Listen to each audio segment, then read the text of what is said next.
नाज़रीन वाक़िया कंदासीं मुल्क जे अहम सियाती मार्ग मरी में शदीद बर्फबारी तबाही मचाए छॾी आहे। हुकूमत कोहे मरी खे आफ़त सथियल करार ॾेई एमरजेंसी लागू करे छॾी आहे।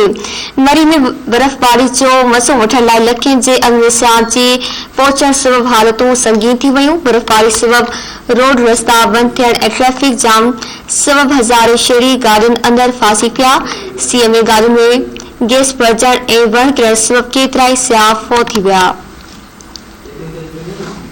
इलाइक़े वासियुनि जो चवणु आहे त 50 खां वधीक सियाह फौत थी विया आहिनि। वफ़ाक़ी घरू वज़ीर 19 सियाह जे फौत थियण जी तस्दीक़ करे छॾी आहे।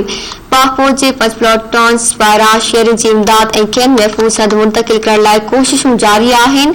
इंतज़ामिया शहरनि जी आमद रोकण लाइ मरी तरफ़ ईंदड़ समूरा रोड रस्ता बंदि करे छॾिया आहिनि।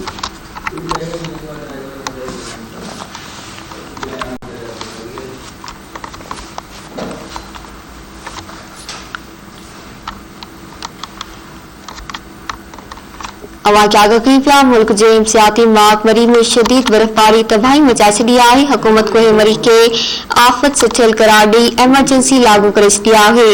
मरी में बर्फबारी जो मसो वठण लाइ लखनि जे अॻु में सियाहत जे पहुचण सबबि हालतूं संगीन थी वयूं। बर्फबारी सबबि रोड रस्ता बंदि थियण ऐं ट्रैफिक जाम हज़ारे शहरी गाॾियुनि अंदरि फासी पिया। सीएमए गाॾियुनि में गैस भरिजण ऐं वण किरण सबबि केतिराई सियाह फौत थी विया आहिनि।